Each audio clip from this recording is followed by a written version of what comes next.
smoke swirled amid the thunderous noise that roared from powerful Dahlgren guns and Brooke rifles. Thousands of spectators along the shore watched, breathless, as the two most dangerous warships in the world faced each other at point-blank range. Lieutenant Catesby P. Roger Jones hoped, desperately, that his Virginia would overcome the Monitor and clear the US Navy from Hampton Roads, Virginia. Jones was startled, almost disbelieving, to see a party of his gunners standing idle. Confronting Lieutenant John R. Eggleston, Jones demanded, "Why are you not firing, Mr. Eggleston?" "Why, our powder is very precious," came the calm reply, "and after 2 hours' incessant firing, I find that I can do her about as much damage by snapping my thumb at her, every 2 minutes and a half." Eggleston was right. Alone, either ship could have cut a swath through any of the world's navies, but matched against each other, nothing. Heavy explosive rounds, fired again and again, simply bounced off the sides of the other. Shell after shell burst uselessly in the air. Others splashed into the water, throwing nothing more harmful than a little salt spray through the gun ports. On March 9th, 1862, the Union and Confederate navies fought, for the first time in history, a naval battle between two ironclad vessels, the Monitor and the Virginia. Both combatants at the Battle of Hampton Roads represented remarkable leaps, almost unimaginable leaps, in naval technology. Less than a year before, no one could have possibly dreamed that these two ships would meet and alter the course of history. The Virginia had once been a completely different ship, in a different navy, and nothing yet existed of the Monitor but a batch of design drawings and a pasteboard model. Then, on April 12, 1861, secessionist gunners opened fire on Fort Sumter in Charleston, South Carolina. One day after the fort surrendered, US President Abraham Lincoln called for 75,000 volunteers to confront the rebellion, and secessionists moved swiftly to seize federal military installations in other southern states. Perhaps the greatest potential prize for the secessionists was the US Navy's Gosport shipyard on the western shore of the Elizabeth River in Virginia. Captain Charles Stewart Macaulay, a veteran of the War of 1812, commanded the Gosport shipyard. In early 1861, a dozen warships lay there, in varying states of readiness or neglect. US Secretary of the Navy Gideon Welles grew increasingly anxious, fearing that Virginian secessionists might capture the yard. Among the ships at Gosport was the steam frigate Merrimac, scheduled to have her engines replaced. On April 11th, Welles ordered Macaulay to ready the Merrimac for sea, so that a crew could remove her safely to Philadelphia. But Macaulay accomplished nothing. Secessionist sympathizers persuaded him that any action on his part would provoke an attack by Virginian troops. Welles then sent Captain Hiram Paulding to replace Macaulay and prevent the capture of the vessels at the yard. When Paulding arrived on the evening of April 20th, it was already too late. Fearing that a secessionist attack was imminent, Macaulay ordered his men to scuttle the warships and set the workshops ablaze. Paulding managed to retrieve only 2 ships, the steam sloop of War Pawnee and the sailing frigate Cumberland. On April 21st, Virginia troops moved into the Gosport shipyard. A vast bounty of war materials fell into rebel hands. Approximately 1,000 cannons, 2,000 barrels of gunpowder, all taken unharmed, not to mention thousands of rounds of shot and shell. Union sailors had scuttled 9 naval vessels, ranging from outmoded ships of the line to the modern steam frigate Merrimac. Although the Merrimac was burned to the waterline and sunk, her deep draft, 24 feet, 3 inches, meant that her engines and much of her hull escaped damage. Enough remained for a rebuilding project. Confederate Secretary of the Navy Stephen Mallory saw ironclads as a way for his navy to counter the Union's overwhelming advantages in naval strength and industrial potential. Time was of the essence. The Merrimac's hull and its engines would give the South a precious head start in building a new ironclad at the captured Navy Yard. For the new ship's design and construction, Mallory turned to Navy Lieutenants John Mercer Brooke and John L. Porter. Mallory chose a plan proposed by Brooke. Porter would supervise the overall construction of the vessel, while Brooke oversaw the armour plating and the ship's guns. Workmen raised the Merrimac down, to the level of her old berth deck, and built a new main deck above it. Atop that deck rose a massive 170-foot-long casemate. Little of the hull was left exposed. Ahead and astern of the fortress-like casemate, the main deck was designed to ride almost level with the waterline, and would be awash when underway. 2 feet of pine and oak planking, covered by 2 2-inch thick layers of iron, protected the casemate. Angled at 35 degrees, the steep pitch of the casemate walls helped deflect enemy shot, a slanted shield of southern ingenuity. Aboard the Merrimac were 10 guns. 2 7-inch Brooke rifles peered from the bow and stern of the casemate. 2 6.4-inch Brooke rifles and 6 9-inch smoothbore Dahlgrens served as the broadside guns, and another weapon, harking back to ancient times, a 1,500-pound wedge-shaped cast-iron ram. Lieutenant John R. Eggleston recalled that the ram was about 2 feet under water and projected about 2 feet from the stem. It was not well fastened. Although officially renamed the Virginia, the ironclad was still called the Merrimac, with the final K dropped, by most Northerners and many Southerners. In action, the Virginia would carry 320 officers and crew. Most of its officers were veterans of the antebellum U.S. Navy. Jones would become the Virginia's executive officer. Taking command of the James River defences and the Virginia was Captain Franklin Buchanan, the first superintendent of the U.S. Naval Academy. Experienced officers, it seemed, were easier to come by than skilled sailors. Although a sizable portion of the Old Navy's officers resigned to join the Confederacy, few enlisted men followed them. In desperation, Lieutenant John Taylor Wood scoured the army camps around Norfolk, hunting for volunteers. About 80 soldiers were secured for the crew, including a detachment of roughly 30 men from the Norfolk United Artillery, under Captain Thomas Kevill. The Green recruits had about 2 weeks of drill, with naval guns aboard the Confederate States. Once the frigate United States, the 1790s-era ship, was so worn out that the Federals did not even bother to scuttle her when they fled from the Gosport shipyard. Desperate for any type of vessel, the rebels used her as a receiving ship. There was no time, none at all, to train with the larger guns aboard the Virginia, and the first time the crew fired them, they would be in action. Word soon spread, northward, of the mysterious and dangerous new Confederate project taking shape at the Gosport shipyard.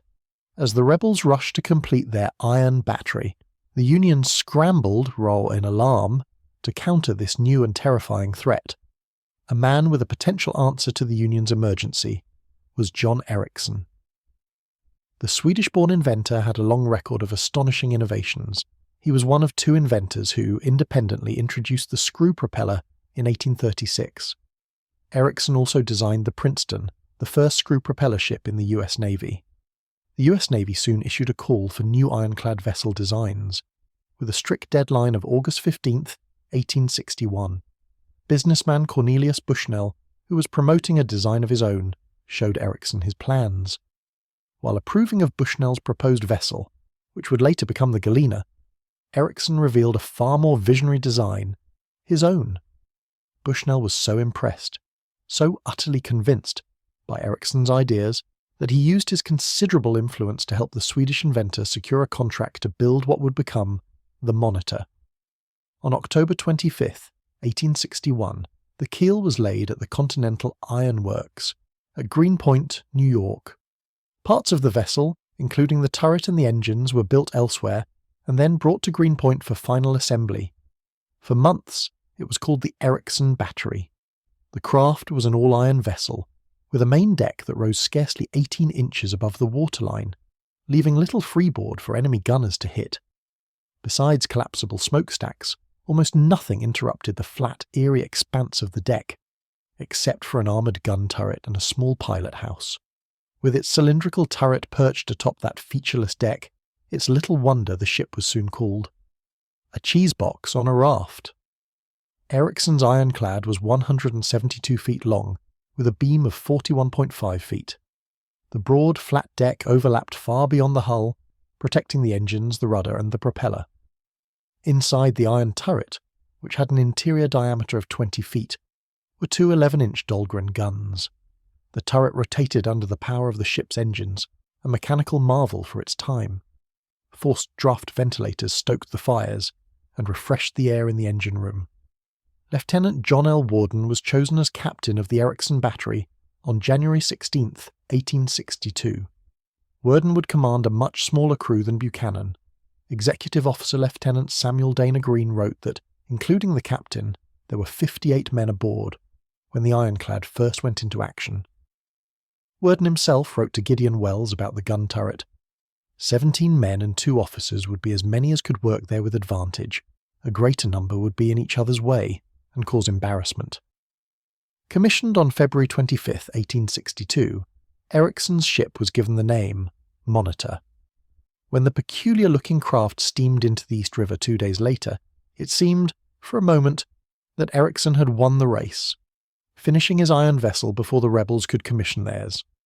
But the trip was cut short, abruptly, when the steering failed. Then, during an attempt to steam southward, stormy weather in the Atlantic threatened to swamp the Monitor, and she was forced once again to return to port.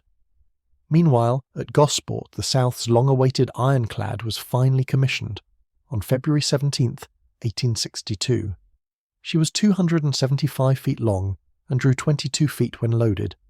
Artisans worked feverishly, rushing to complete the final stages of construction.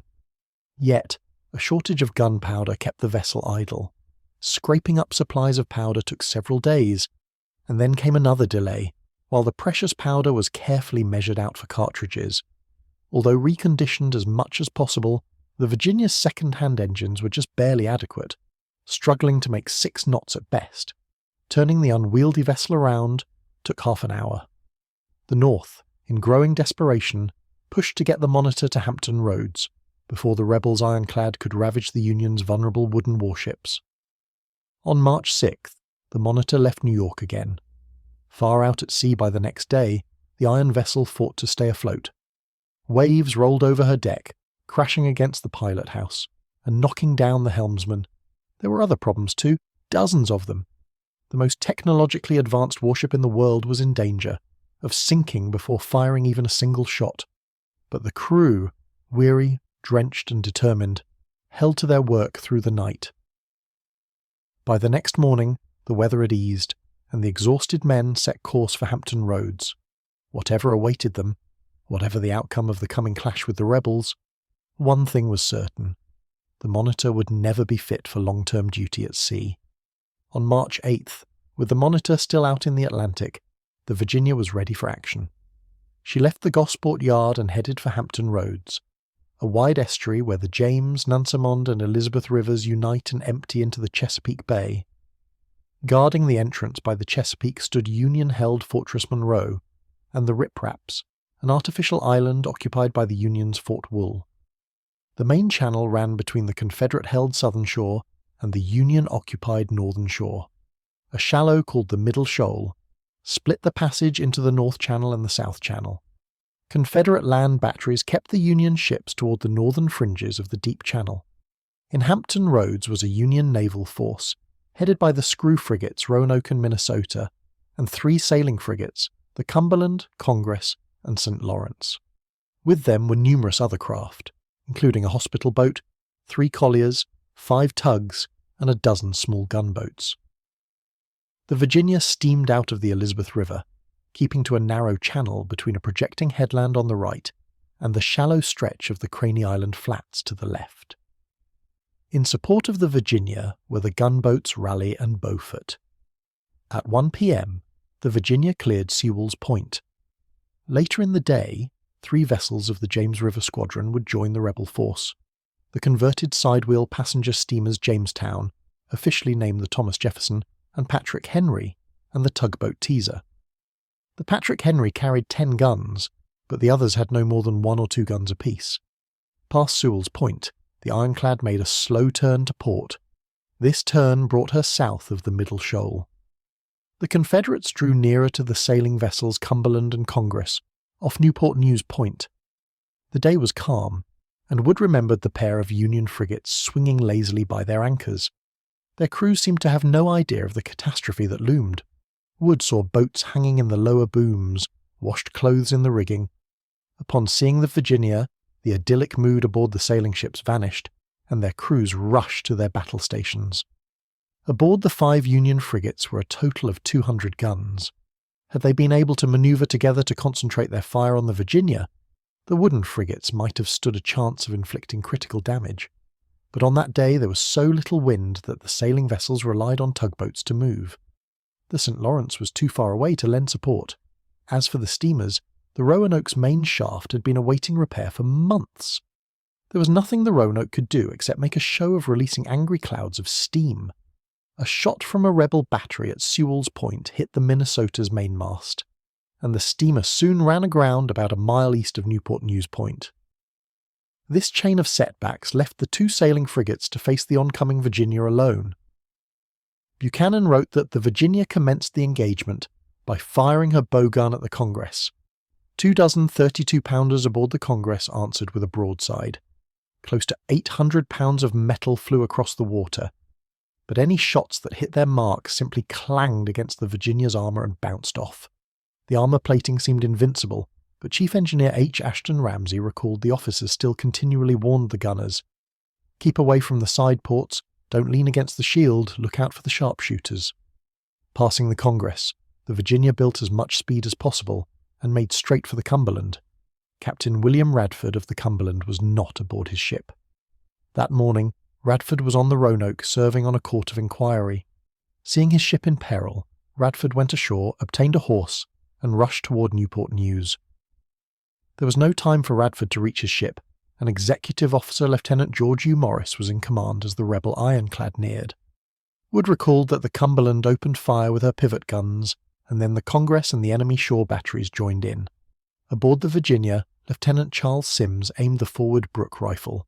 When Sims fired, the shot wiped out most of the Cumberland's aft pivot gun crew. About 15 minutes after the firing began, the Virginia closed in on the Cumberland.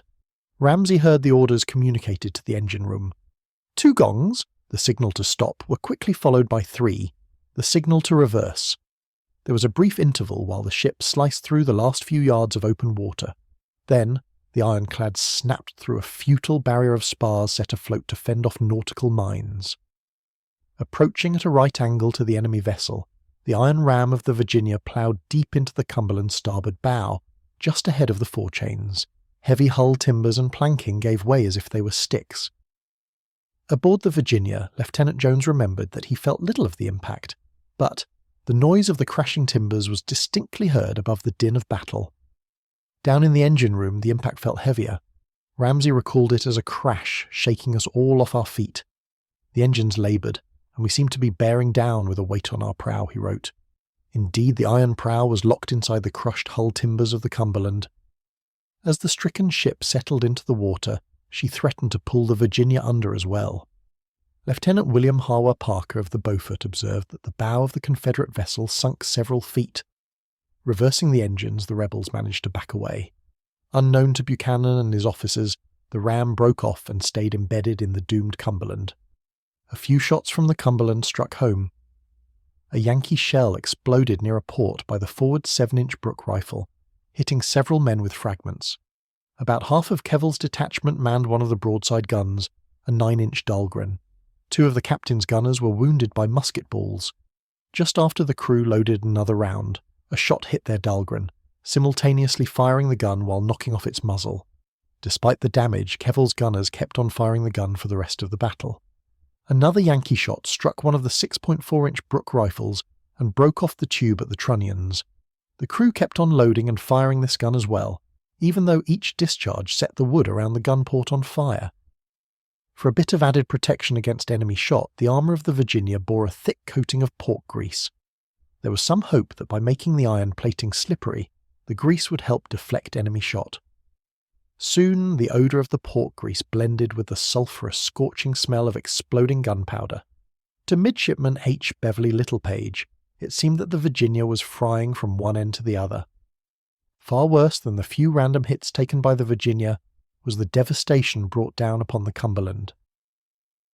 As water poured in through the hole, smashed open by the ram, more shot tore through the hull and over the deck. Morris's gunners kept up their return fire, and other hands fought a losing battle to pump out the water pouring into their ship. By 3:30 p.m, the forward magazine was flooded. For another 5 minutes, Powder from the aft magazine fed the Cumberland's 10-inch gun, the ship's best chance of fighting off the rebel attack. About that time, Radford arrived at Newport News. Before he could order a boat, the Cumberland keeled sharply to port. Only minutes after the Virginia's ram smashed into the wooden frigate, water washed over the main hatchway of the Cumberland. Emptying their guns in a final gesture of defiance, the crew abandoned ship. Up until March 8, 1862, duels involving a pair of warships had often taken hours of manoeuvring and firing. At Hampton Roads, it took perhaps 1/4 of an hour to end the centuries-long age of the wooden warship. After a fleeting exchange of fire, the Cumberland was lost. 1/3 of the crew was dead. Buchanan was now free to finish off the Congress. Reaching the enemy ship required the Virginia to steam up the James River for more than a mile while steering to port until the ship made a wide enough arc to turn around. Scraping and dragging in the mud in the bed of the channel, the keel slowed the Ironclad and made the turn take even longer. All the while, shore batteries exchanged fire with the rebel vessels. A shot punctured a boiler on the Patrick Henry, killing 4 of the crew. The steamer was towed out of range until repairs to the boiler enabled the ship to return to action. During this stage of the battle, Confederate fire blew up a steamer at a Union wharf, and the rebel gunboats sank one schooner and took another as a prize. When the crew of the Congress first saw the Virginia steam up the James, the Yankee tars cheered, believing that the Ironclad was retreating. Relief quickly gave way to a dreadful reality. Already peppered with rounds from the emboldened enemy gunboats, officers on the Congress soon realized that the Virginia was coming for them. Lieutenant Joseph B. Smith, the ship's captain, ordered the tug Zouave to come alongside and drag the frigate aground on a sandbar. Carefully easing toward the shallows protecting the enemy vessel, Buchanan's pilot managed to get within 150 yards of the stern of the Congress. The Virginia joined the gunboats in raking the stranded frigate. Smith could reply only with 2 stern guns. It was not long before one gun was dismounted, and the other had its muzzle blown off. Grape and shot ploughed through the Congress, hitting dozens of the crew. Among the officers aboard the ship was Paymaster Thomas McKean Buchanan, brother of the commander of the Virginia. Blood ran down the tilted deck of the Congress, spilling over the scuppers like water on a washdeck morning, onto the Zouave, remembered Acting Master Henry Reaney. Broadsides from the Virginia raked the Congress, knocking over more of her guns. Aboard the Zouave, a Confederate shot smashed its figurehead, which was a fixture atop our pilot house. The broken statue hurtled through the air and wounded 2 of the Zouave's gunners. Lieutenant Smith was killed at about 4:20 p.m. Fire broke out as incoming shells slaughtered more sailors. Amid the chaos, Smith was dead for 10 minutes, before Executive Officer Lieutenant Austin Prendergast learned that he was in command of a defenseless and dying ship. Prendergast had no option but to surrender, but the Zouave managed to get away. Buchanan sent the Beaufort to take possession of his prize, offload the prisoners, and burn the ship. Prendergast stepped onto the Beaufort with Captain William Smith. The latter officer, recently reassigned from command of the Congress, was still aboard and serving as a volunteer officer. Prendergast surrendered the ship, although Parker noted that the Union officer handed over an ordinary cutlass rather than his own sword. Upon hearing Parker's orders from Buchanan, Prendergast pleaded with Parker not to set the Congress afire, as 60 wounded men were still aboard. As they talked, wounded sailors were being transferred to the Beaufort. The gunboat rally joined them, and Parker directed their officers to help remove the wounded Union crewmen. Then, Union soldiers on shore opened fire on all 3 vessels. All the men standing on the deck of the Beaufort, other than Prendergast and Smith, were killed or wounded. 2 officers were killed aboard the rally, and some of the wounded Yankee sailors were shot by their own men. Parker was wounded in his left knee. He wrote, "Lieutenant Prendergast now begged me to hoist the white flag, saying that all his wounded men would be killed. I called his attention to the fact that they were firing on the white flag which was flying at his mainmast." Buchanan's temper flared at what he saw as a treacherous violation of the rules of war, and he ordered the heating of some 9-inch solid shot. When the Beaufort and Raleigh moved away, the Virginia opened fire again with red-hot shot. Smashing into the Congress, the rounds set fire to the wreckage, and flames soon ate away at wood and cordage. Buchanan climbed up to the casemate's roof, or spar deck. He vented his outrage by taking up a musket and firing at the Yankees on the shore. While on the spar deck, a musket ball fired from shore struck the captain in the leg, severing a femoral artery. Carried below, Buchanan turned over command to Jones. Jones tried to close in on the Minnesota. The Ironclad's deep keel kept the vessel from getting closer than about 1 mile from the stranded frigate. Only one shot from the Virginia struck the enemy vessel. The Jamestown and Patrick Henry edged in closer and hit the Minnesota several times before they were driven off by the Union vessel's larger guns. As dusk approached, Jones broke off the action and returned to Gosport, deciding to wait until the next day before mopping up the rest of the Hampton Roads flotilla. In the darkness, the wreck of the Congress continued to burn.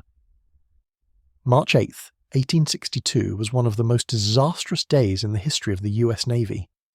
Nearly 300 officers and men were killed.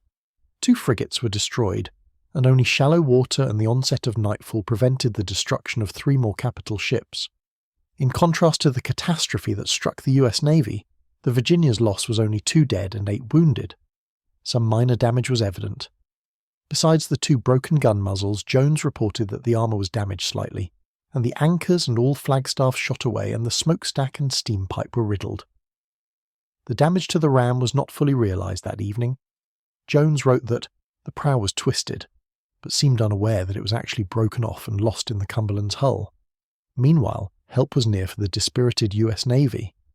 At 4 p.m, as the battle was at its height, the Monitor passed Cape Henry.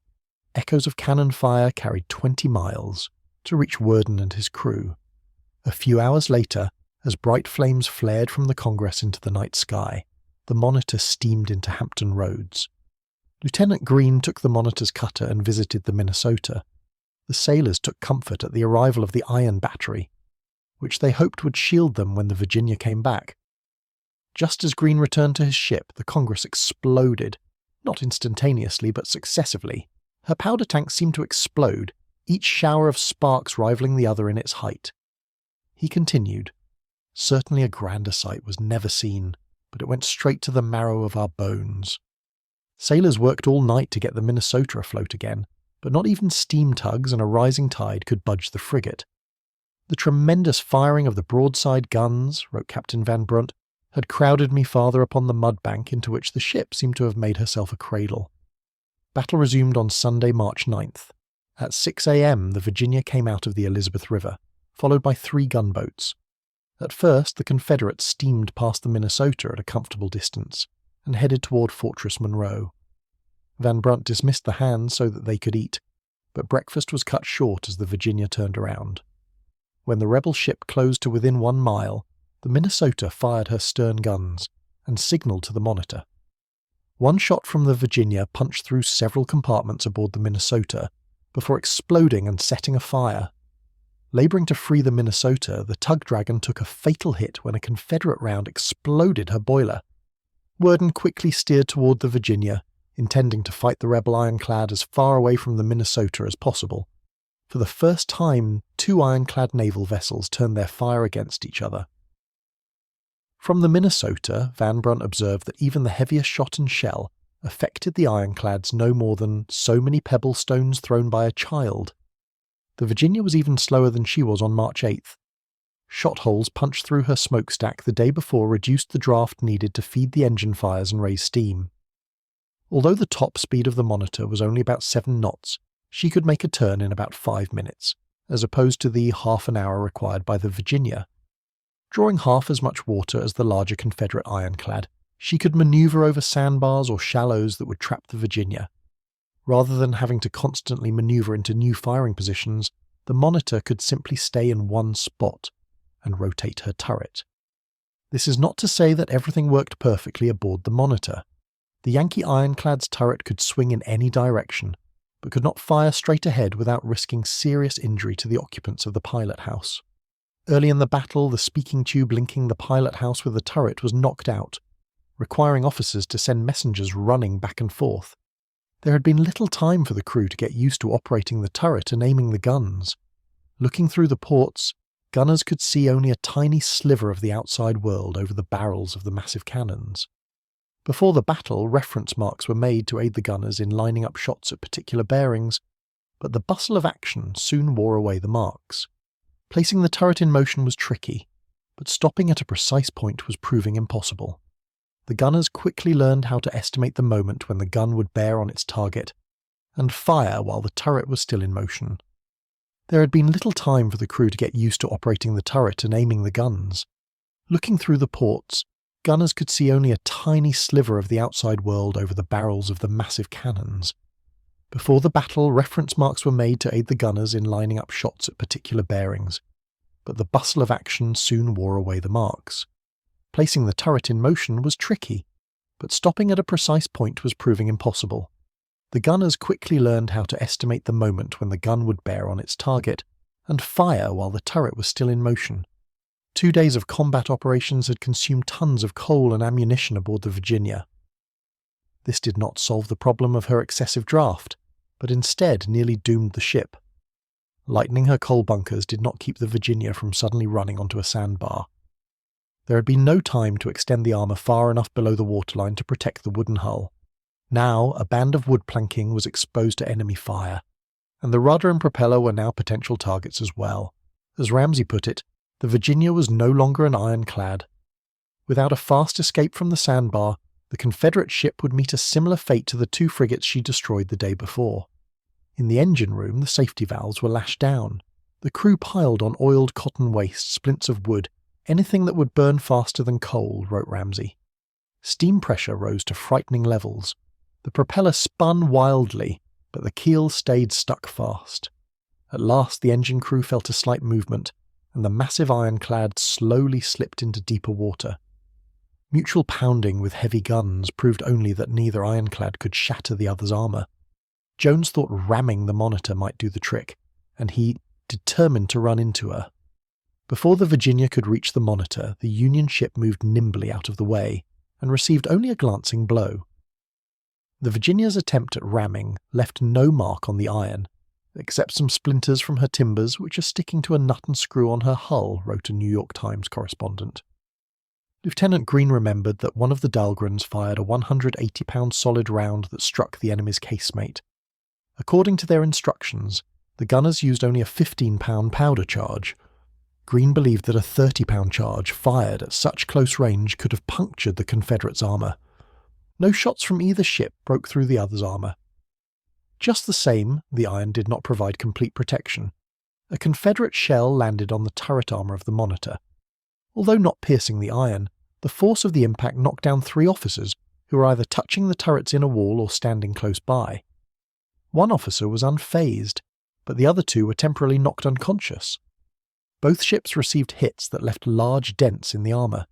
On the Monitor, bolts held on the armour plating. Each bolt was secured on the inside by a nut, which a shell impact could knock loose and send flying like a bit of shrapnel.